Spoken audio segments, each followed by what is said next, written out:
ہمارے ہاں پورے برِ صغیر یعنی پاکستان، انڈیا اور بنگلہ دیش میں بریلوی مکتب فکر کی مساجد میں نماز جمعہ کے فوراً بعد صلاۃ و سلام یعنی مصطفیٰ جان رحمت پہ لاکھوں سلام صلی اللہ پڑھنے کا علیہ وآلہ رواج ہے۔ وسلم۔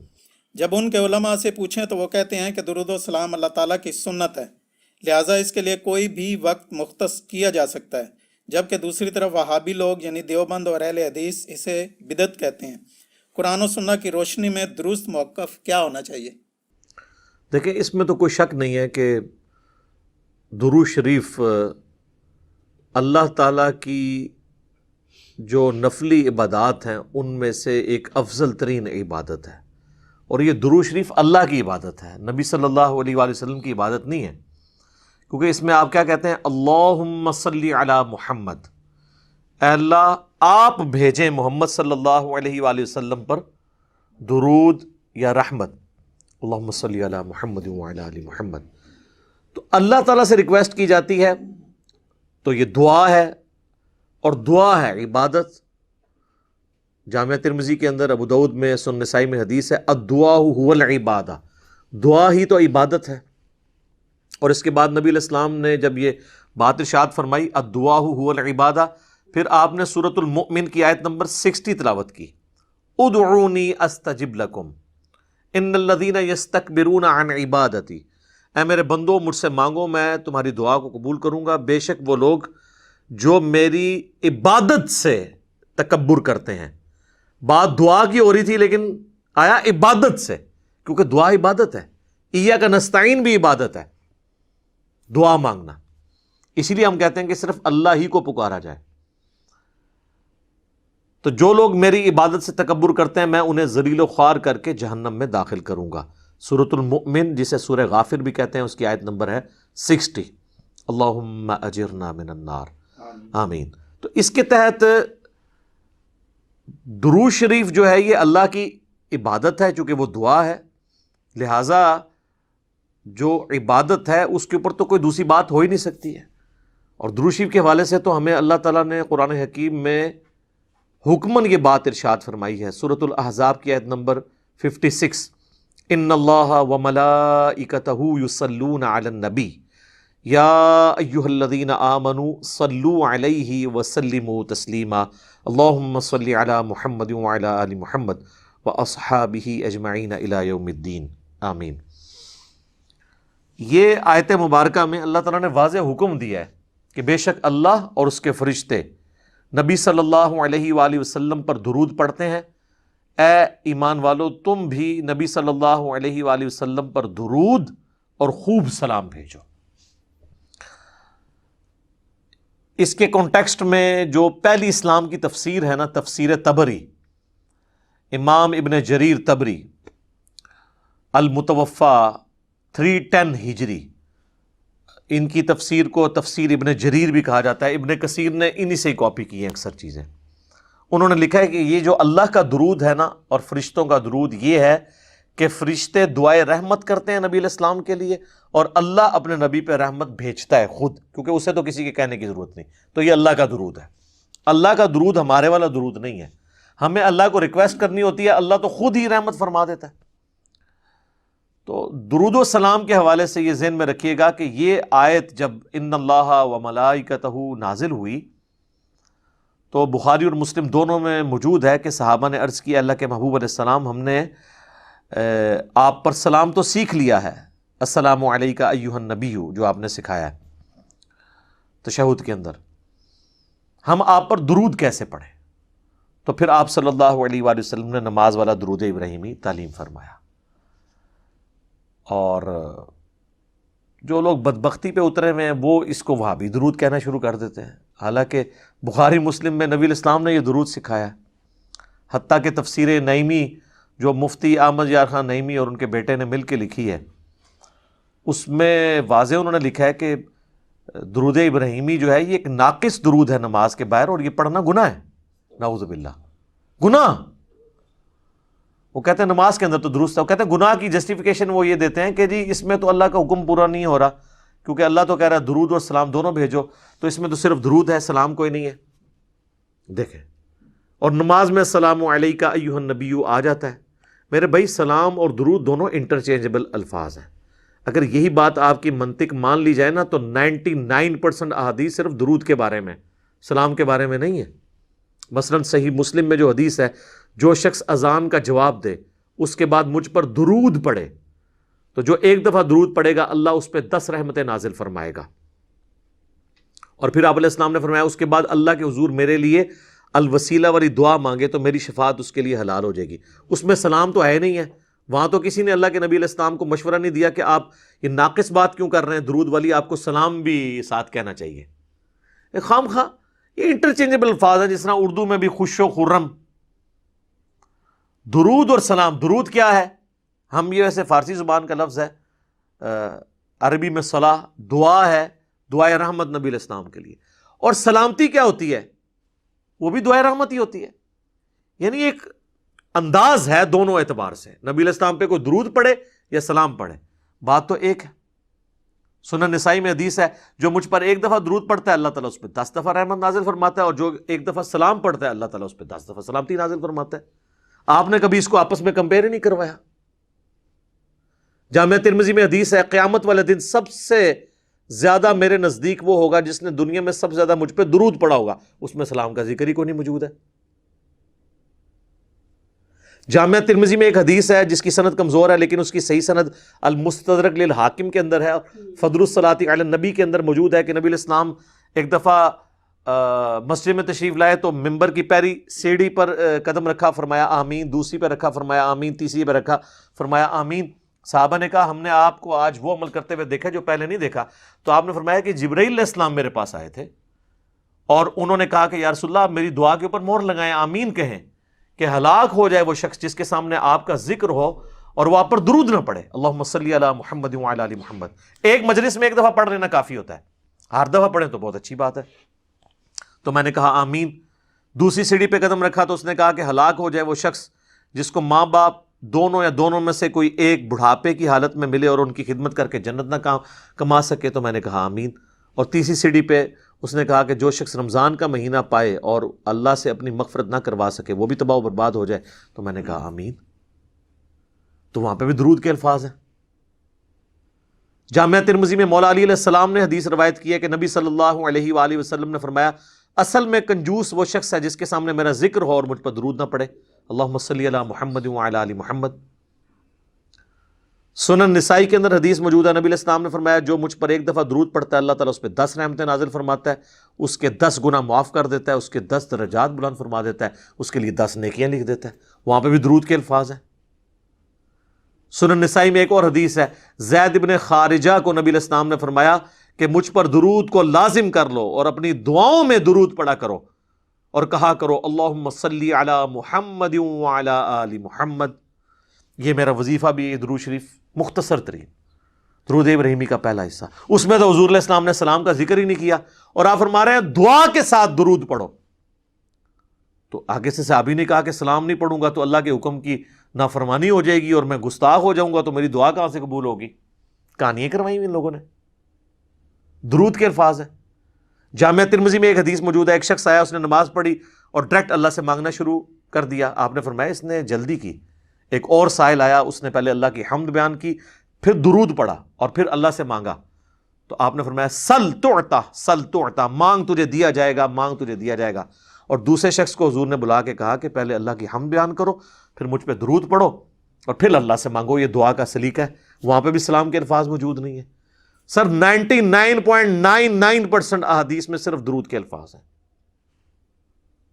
سلام کے بھی ہیں لیکن بہت کم حدیثوں میں۔ سنن نسائی میں حدیث ہے، زمین پہ اللہ کے فرشتے سیاحت کرتے ہیں، میرے امتیوں کا سلام میرے تک پہنچاتے ہیں، جو ہم نماز میں بھی پڑھتے ہیں السلام علیکم ایھا النبی۔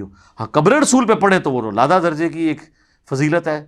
وہ سنن ابی داؤد میں حدیث ہے، جو کوئی شخص مجھ پہ سلام پڑھے گا، امام داؤد نے اسے قبر رسول کی حاضری والے چیپٹر میں لیا ہے، اللہ میری روح لوٹا دے گا، میں اس کے سلام کا جواب بھی دوں گا۔ یعنی یہ برزخی معاملہ ہے، اور روح کا لوٹنا بھی برزخی ہے، ورنہ روح داخل کرنے اور نکلنے سے تو تکلیف ہوتی ہے، یہ برزخی معاملہ ہے۔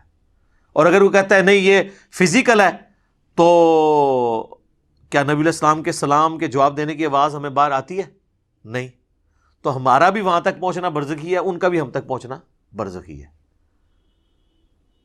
تو وہ قبر رسول کی حاضری کے لیے یہ اسپیشل پروٹوکول ہے. وہاں پہ ہم عرض بھی کرتے ہیں. المصنف ابن ابی شیبہ میں ہے، سنن الکبریٰ البیہقی میں موجود ہے، الموطا امام مالک میں موجود ہے، فضل الصلاۃ علی النبی 4 کتابوں میں، کہ عبداللہ بن عمر جب بھی سفر پہ جاتے یا واپس آتے تو مسجد نبوی میں 2 نفل پڑھتے، اس کے بعد قبر رسول پہ حاضر ہو کے عرض کرتے السلام علیک یا رسول اللہ. پھر سیدنا ابو بکر کی قبر کے سامنے آ کے السلام علیک یا ابا بکر، اور پھر السلام علیک یا عمر، یا السلام علیک یا ابتا، اے میرے باپ تجھ پہ سلام ہو. تو وہاں پہ سلام عرض کرتے تھے. تو درود اور سلام دونوں انٹرچینجبل الفاظ ہیں، ایک دوسرے کی جگہ لیتے ہیں. یہ اگر کوئی کسی جگہ پر درود پڑھنا ہے، وہاں پہ کوئی درود اور سلام میں سے کوئی ایک چیز بھی پڑھ لے تو وہ کافی ہو جاتا ہے. تو ہم یہی تو کر رہے ہوتے ہیں. مجھے بتائیں، حضرت عیسیٰ علیہ السلام کا جب نام آتا ہے تو بہت کم دفعہ ہم کہتے ہیں علیہ الصلاۃ والسلام. اکثر ہم کیا کہتے ہیں؟ عیسیٰ علیہ السلام، ابراہیم علیہ السلام. لیکن محمد علیہ السلام آپ نے بہت کم سنا ہوگا، کیونکہ وہاں ہم صلی اللہ علیہ وآلہ وسلم کہہ رہے ہوتے ہیں.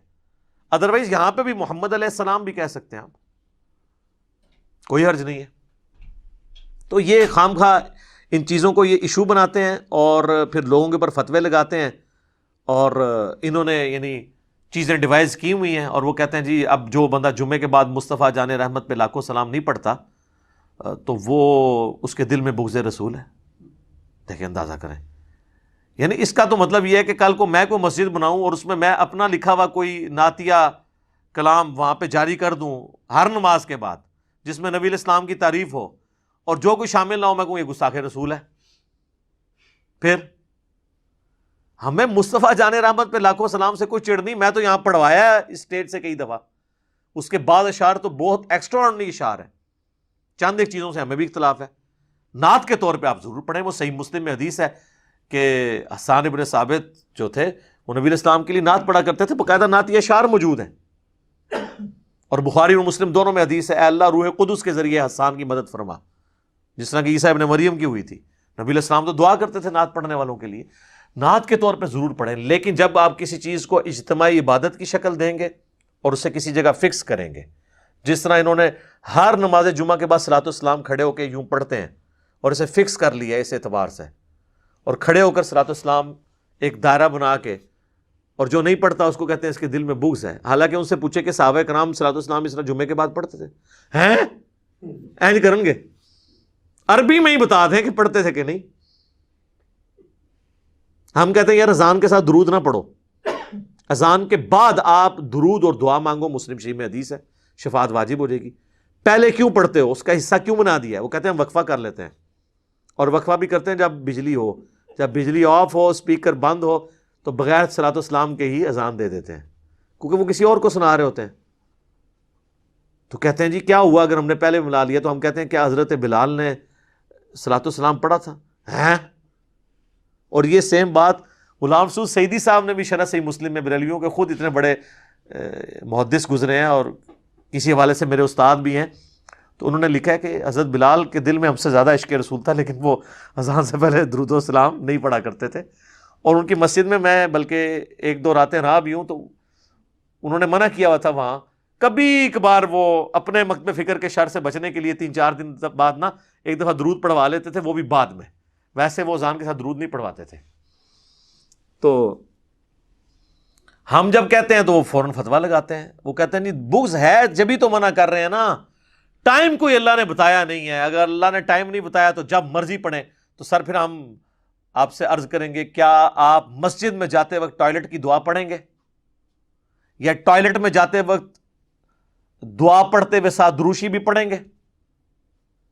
تو خود ہی ان کو سمجھ آ جائے گی بات کی کہ ہر چیز کا ایک وقت ہے. یہ تو اسی طریقے سے ہے، دروشی کا اگر کوئی وقت نہیں ہے تو پھر آپ قیام کے اندر سورہ فاتحہ کی جگہ دروشی پڑھنا شروع کر دیں گے، اپنی مطلب سے چیزوں کو اپنی مرضی سے چینج کریں گے.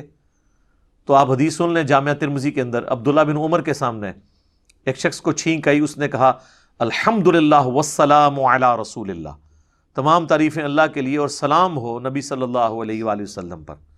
اچھا الصلاۃ والسلام نہیں انہوں نے پڑھا. یہ کہتے ہیں نا درود سلام کے بغیر ناقص ہے، تو سلام تو درود کے بغیر اس سے بڑا ناقص ہوگا، کیونکہ اصل چیز تو درود ہے. تو انہوں نے تو نہیں پڑھا. تو عبداللہ بن عمر نے کہا میں بھی پڑھتا ہوں الحمدللہ والسلام علی رسول اللہ عام حالت میں، لیکن یہاں چھینک کے ساتھ میں نہیں پڑھتا. یہاں ہمیں نبی علیہ السلام نے صرف تعلیم فرمایا الحمدللہ یا الحمدللہ علی کل حال، تم وہی کہو جو نبی علیہ السلام نے تعلیم فرمایا. تو اس نے 295 نہیں لگوائی عبداللہ بن عمر کے اوپر کہ آپ درود کے منکر ہیں، آپ نہیں مانتے درود شریف کو.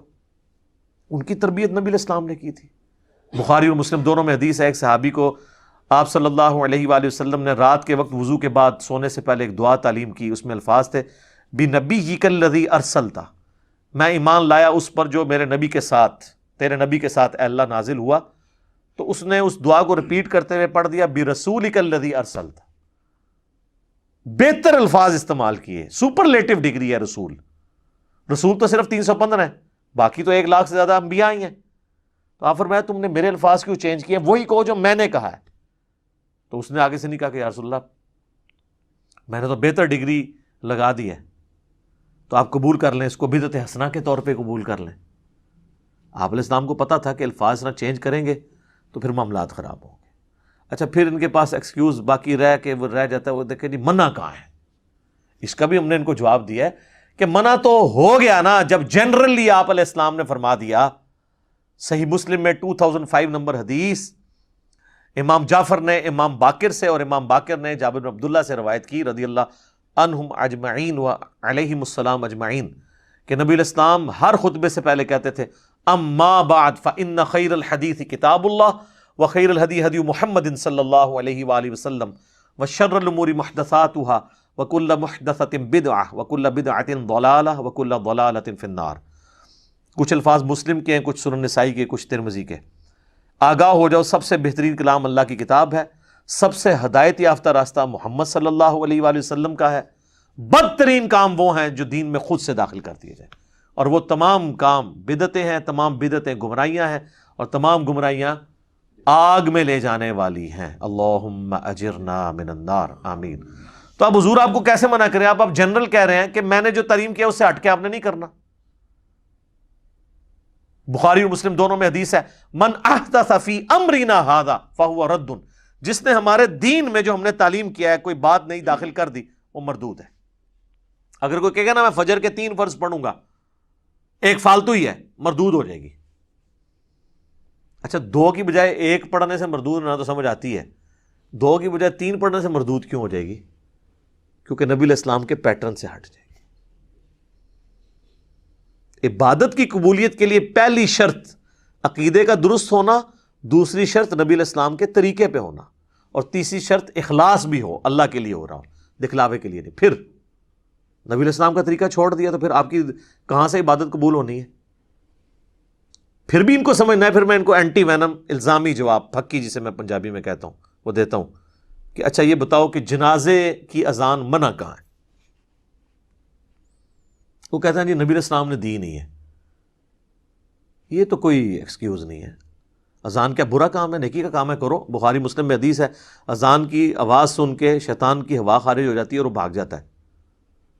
تو آپ کو جو بعد میں قبر پہ جا کے آپ اپنی اذان خود سے دیتے ہیں شیطان کو بھگانے کے لیے، جنازے کے وقت بھی بھگائیں نا. تو کہتے ہیں نہیں جی وہ تعلیم نہیں کی نبی علیہ السلام نے. تو پھر آپ کی اپنی ڈیفینیشن خود ہی خراب ہو گئی نا. ہم بھی یہی کہتے ہیں جو تعلیم نہیں کی وہ نہیں کرنا. اور کچھ زیادہ کوئی چتر بننے کی کوشش کرتے ہیں، وہ کہتے ہیں جی یہ جنازے دی اذان وہ ہوندی ہے جڑا بچہ پیدا ہوتا ہے نا اس ٹائم کہانی دیتی جاتی ہے. ایڈی لمبی کہانی بنا دے جے.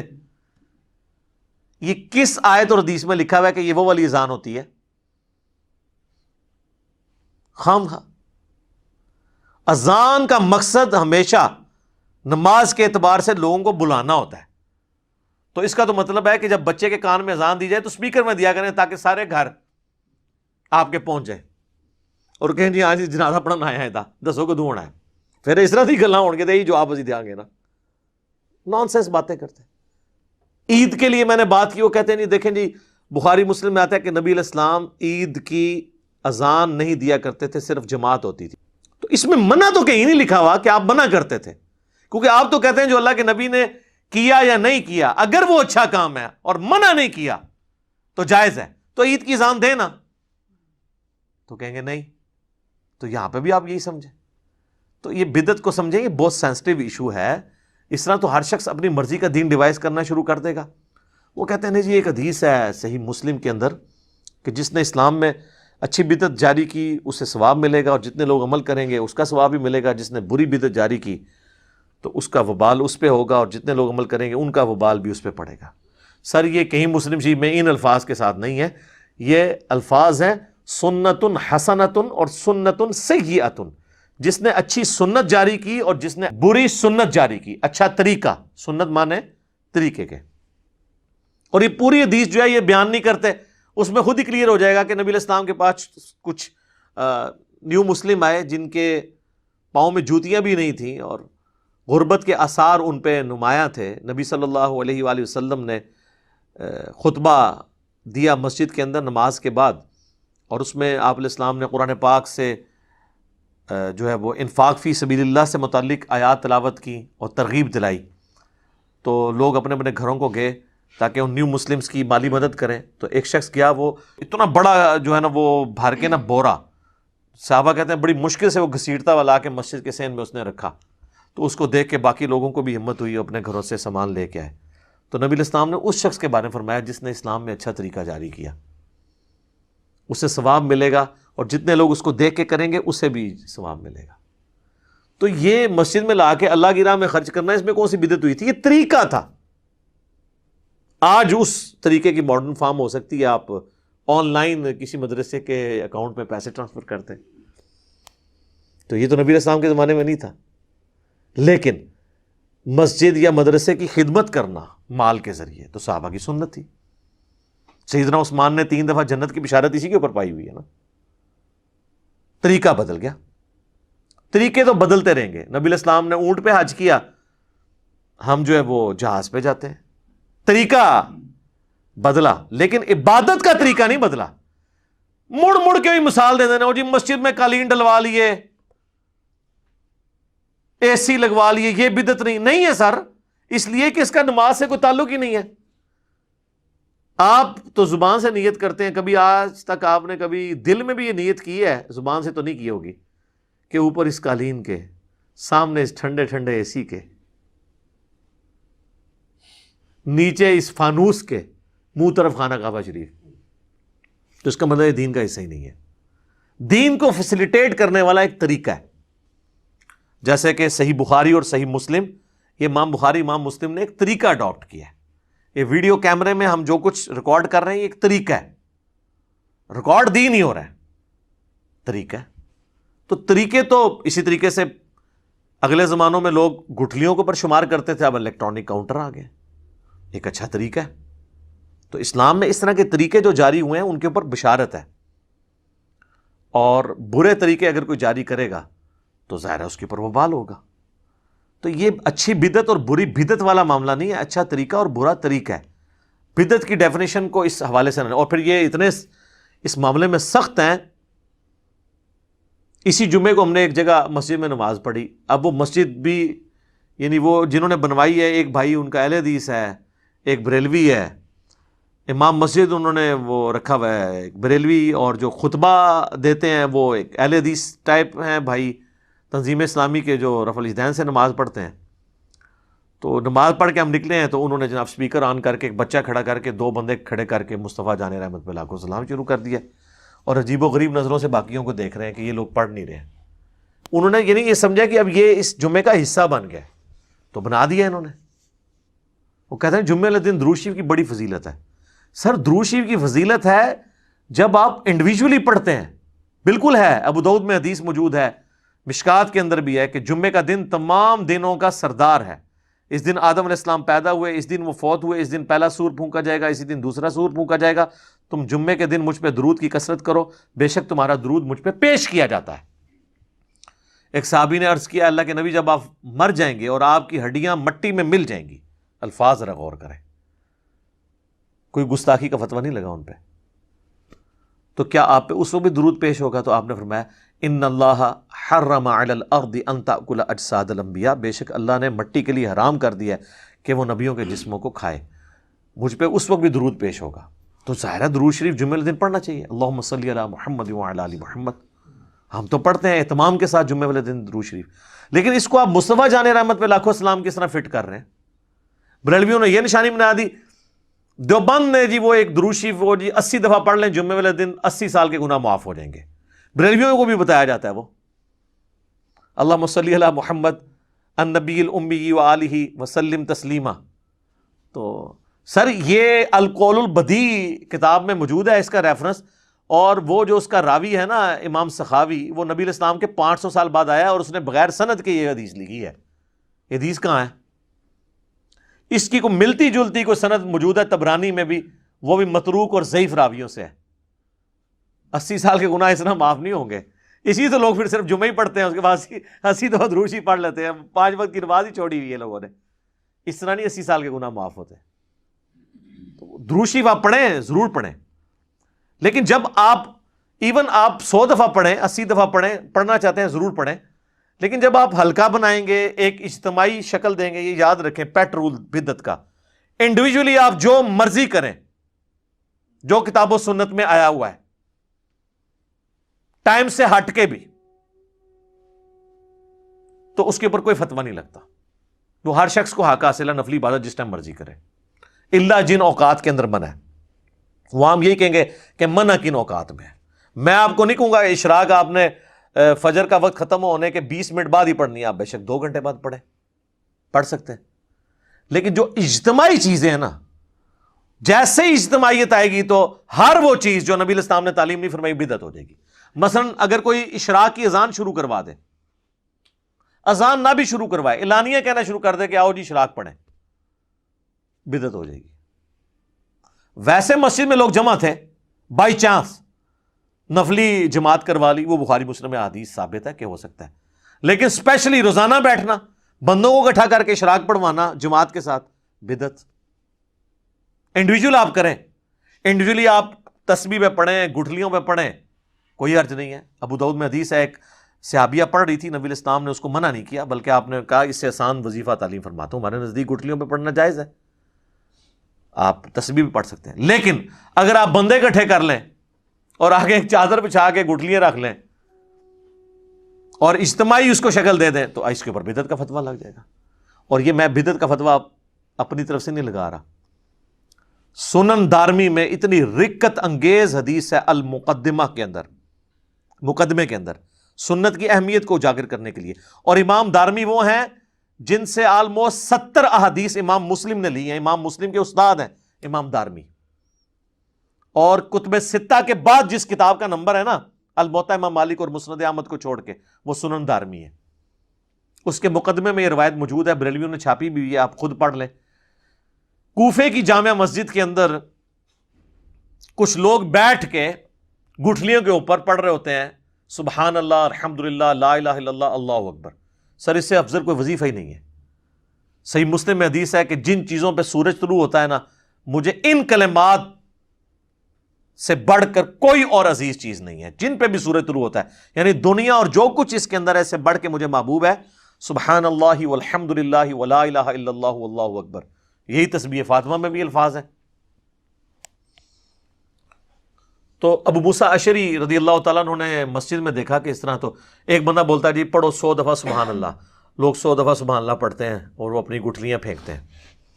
اب ان کو یہ عجیب لگا, انہوں نے بجائے کو فتویٰ لگانے کے نا, وہ عبداللہ ابن مسعود کے گھر آئے اور کہا کہ حضرت, وہ اس لیے بھی کہ عبداللہ ابن مسعود حضرت عمر کے یہ دور کی بات ہے, حضرت عمر کے دور میں وہ چیف جسٹس بھی تھے اور دین کو زیادہ جانتے تھے. تو یہ حضرت عمر یا حضرت عثمان کے دور کی بات ہوگی, کیونکہ حضرت علی کا زمانہ تو خلافت کا نہیں پایا. ابن مسعود 33 ہجری میں فوت ہوئے ہیں. تو عبداللہ ابن مسعود کو انہوں نے آگے کہا کہ آج میں نے مسجد میں ایسا کام ہوتے ہوئے دیکھا ہے جو میں نے نبی علیہ السلام یا ان کے اصحاب میں تو نہیں دیکھا. تو ان کا کیا, تو ان کا یہ ہو رہا ہے. تو انہوں نے کہا کہ تم نے ان کو یہ کیوں نہیں کہا کہ اپنے بیٹھ کے گناہ شمار کرو, یہاں پہ بجائے یہ گٹھلیاں شمار کرنے کے اپنے گناہ شمار کرو. انہوں نے کہا کہ میں ابو عبد الرحمن, میں آپ کے پاس اسی لیے آیا تھا کہ میں آپ سے آ کے اس حوالے سے ڈسکس کروں. تو وہ جناب ابن مسعود کہتے ہیں میں تمہارے ساتھ مسجد میں جاتا ہوں. جا کے دیکھا انہوں نے تو غصے میں آئے. وہی الفاظ جو اکثر آپ کو عمر سیریز میں بھی, وہی حکم تباہ ہو جو تمہارا ستیہ ناس, ابھی تو اللہ کے نبی کے کپڑے بھی پرانے نہیں ہوئے، آپ صلی اللہ علیہ وآلہ وسلم کے برتن بھی نہیں ٹوٹے، اور آپ کے ساتھی بھی مر نہیں گئے سارے، اور اے امت محمدیہ تم نے اس طرح کی خرافات دین میں بدعات داخل کر دی ہیں۔ انہوں نے کہا کہ ہم تو سبحان اللہ الحمدللہ ہی پڑھے، انہوں نے کہا بیٹھ کے اپنے گناہوں کو شمار کرو، یہ طریقہ نبی علیہ السلام کا نہیں ہے تعلیم کیا ہوا، اپنی اپنی عبادت کرو۔ اور پھر ابن مسعود نے ایک جملہ بولا، وہ میں سمجھتا ہوں ان کی کرامت ہی ہے، انہوں نے کہا مجھے تو لگتا ہے تم میں سے اکثر لوگ، شاید اللہ کو بہتر پتہ ہے، مجھے تو لگ رہا ہے کہ دین سے ہی پھر جائیں گے۔ اور وہی ہوا، وہ اسی حدیث کے اندر وہ تابعی کہتے ہیں اللہ کی قسم میں نے ان میں سے کئی لوگوں کو نہروان کے مقام پر خوارج کی طرف سے مولا علی کے خلاف لڑتے ہوئے دیکھا، مجھے یاد آیا کہ ابن مسعود نے صحیح کیا جی، وہ خارجی ہو گئے۔ یہاں پہ آپ کے سارے صوفیاء کے وہ ختم خواجگان اور ختم فلاں اور وہ کیٹیاں اور کوئی بھی نہ کرے تو تیجے 40ویں کے اوپر اور دعا کے نام کے اوپر دیوبندی بھی یہ سارے کام کر رہے ہوتے ہیں۔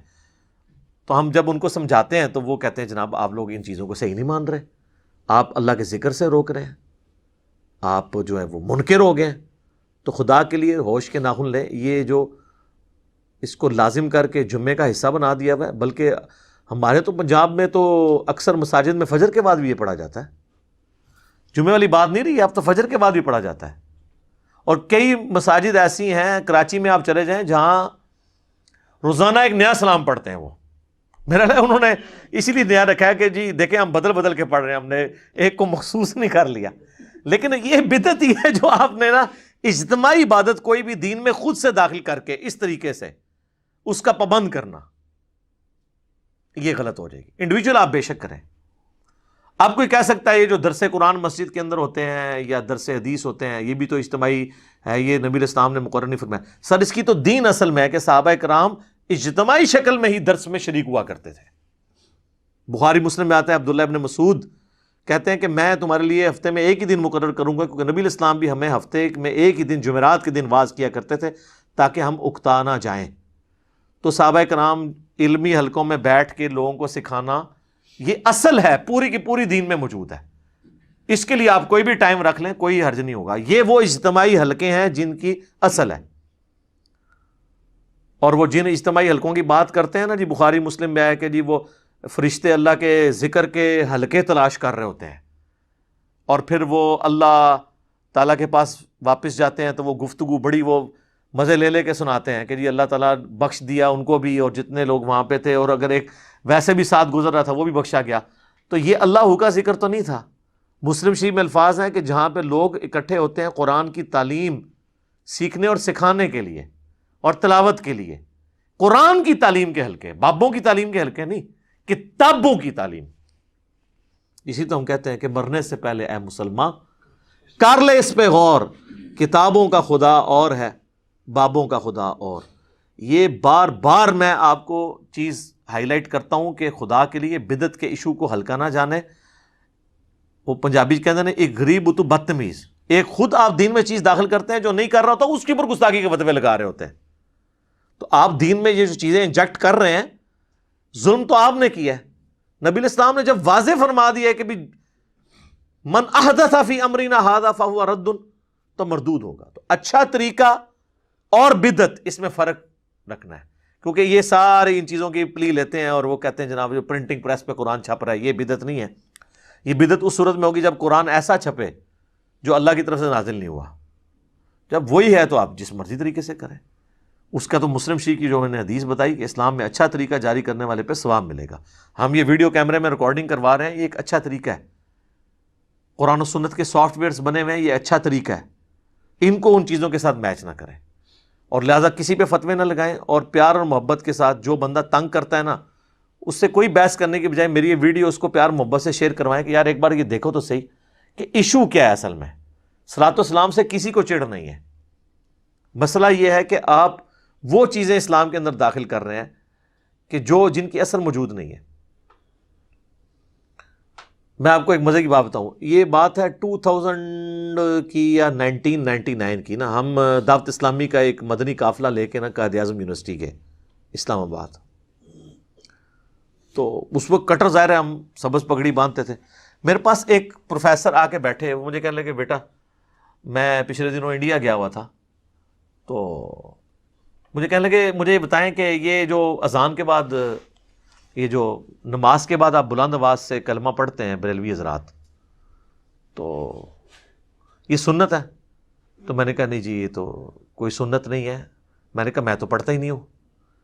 اور آپ کو بتاؤں حیران کن بات، فیضان مدینہ کراچی جہاں الیاس قادری صاحب ہزاروں لوگوں کو لے کے بیٹھے ہوتے ہیں مدنی چینل پہ، وہاں نماز کے بعد کلمہ نہیں ہوتا، پین ڈراپ سائلنس ہوتی ہے، کوئی کلمہ نہیں پڑھا جاتا. میں نے الیاس قادری صاحب کے پیچھے 1999 میں بالکل پیچھے ان کی امامت میں پہلی صف میں کھڑے ہو کے کتنی نمازیں پڑھی ہیں. ابھی بھی جا کے کوئی چیک کرنا چاہتا ہے کر لے.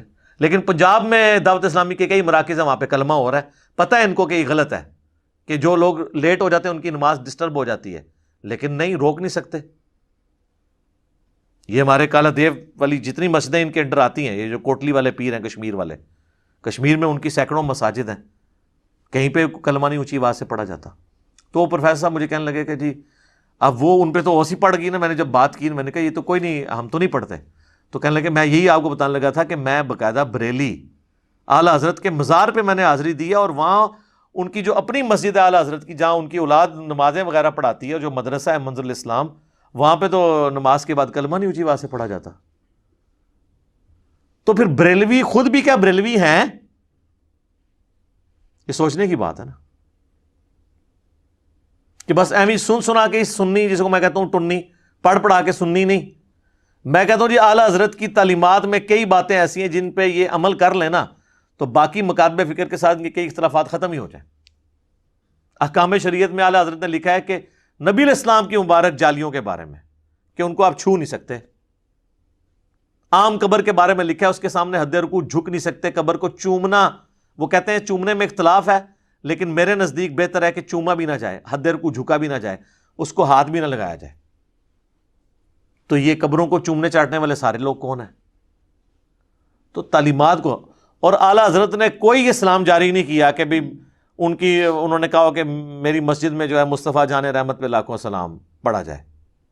اب باقی انہوں نے وصایا شریف میں کہا تھا کہ میری میت کے ساتھ جو ہے نا وہ پڑھا جائے، وہ کعبے کے بدرود ہو جا تم پہ کروڑوں درود، وہ والا سلام. یہ والا اس میں پھر بھی نہیں ہے. لیکن یہ بھی مطلب میں ویسے انفارمیشن کے طور پہ بتا رہا ہوں، یہ نہ تسی کہو کہ جی یہ شروع کرا دینے جڑا اعلیٰ حضرت تو ثابت ہے. اعلیٰ حضرت سے نہیں ثابت دیکھنا، وہ آپ نے حضرت محمد صلی اللہ علیہ وآلہ وسلم سے ثابت دیکھنا ہے، جن کو آپ اعلیٰ نہیں کہتے ہیں، صرف حضرت محمد کہتے ہیں. فرق دیکھ لینا، وہ صرف حضرت محمد، یہاں اعلیٰ حضرت. ٹھیک ہے نا جی. میں کئی بار سنتا ہوں، آپ دیکھیں یہ اپنے علماء کے ناموں کے ساتھ اتنی لمبی لمبی دمیں، کئی بار یعنی مدنی چینل پہ میں نے دیکھا ہے نا کہ وہ الیاس قادری صاحب کا نام لیتے ہیں تو ان کے ساتھ اتنے القابات، ابو البلال فلاں فلاں فلاں، اپنی کتاب میں فرمان مصطفیٰ نقل کرتے ہیں، مصطفیٰ کلّہ صلی اللہ علیہ وآلہ وسلم. کبھی کبھار القابات بھی لگا لیتے ہیں، کئی بار اکیلے بھی. اور کئی لوگ تو ایسے ہیں اللہ معافی دے، اگر ایک جملے میں 3 دفعہ نام ہے، تینوں دفعہ القابات ریپیٹ کرتے ہیں. تقریر لمبی ہو جائے ان کو کوئی غرض نہیں ہے، چیزیں خود سے دین میں داخل کی ہوئی ہیں اور باقیوں کا اس کو پابند بنایا ہوا ہے. اور جب کوئی پوچھتا ہے تو کہتے ہیں جی آپ لوگ منکر ہو گئے. ابھی انہوں نے اذان شروع کروا دی ہوئی ہے اس کے اوپر، قبر کے اوپر. پوچھے کہاں لکھی ہے، وہ کہتے ہیں جی بات یہ ہے کہ قبر میں سوال ہونے ہیں نا، ان سوالوں کے جواب اذان میں. تو نبی علیہ السلام کو اس بات کا نہیں پتا تھا تو آپ ہی شروع کروا دیتے. اور کہتے ہیں دیکھیں اذان ہی دی ہے نا جی، کوئی ادھر کوئی لڈی تو نہیں ڈالی نا، کوئی غلط کام تو نہیں کیا. وہی بات پھر تو سر جنازے سے پہلے بھی اذان کروائیں، عید سے پہلے بھی اذان کروائیں، منع تو وہ بھی کوئی نہیں ہے، صرف ثابت نہیں ہے نا، کرواتے جائیں. تو یہ بدعت کے ایشو کے بارے میں معاملات کو دیکھنے کی ضرورت ہے. باقی یہ میں مانتا ہوں کہ اہل حدیث نے بھی ہر مسئلے کے اوپر جو بدعت کا فتویٰ لگایا نا، وہ بھی بالکل پھر غلط طرف چلے جاتے ہیں، وہ بھی ایکسٹریم رویے ہیں. اس طرح کے معاملات کو جو ہے نا وہ پھر بدعت کے حوالے سے خود کے ہی ایک معاملات میں وہ پھنس جاتے ہیں. لیکن جو بنیادی چیزیں ہیں ان کو آپ دیکھ کے چلیں، تاکہ دین کے اندر ایسی چیزیں داخل نہ ہوں کہ جس کی وجہ سے آپ کو پھر تکلیف اٹھانی پڑے، اور الٹا آپ تو وہ جاری کر کے سائڈ پہ ہو جاتے ہیں، جو بیچارے نہیں کر رہے ہوتے ان کے اوپر گستاخی کے فتوے لگ رہے ہوتے ہیں. تو اللہ تعالیٰ ہمیں کتاب و سنت کی تعلیمات کے مطابق چلنے کی توفیق عطا فرمائے. آمین. ٹھیک ہو گیا جی.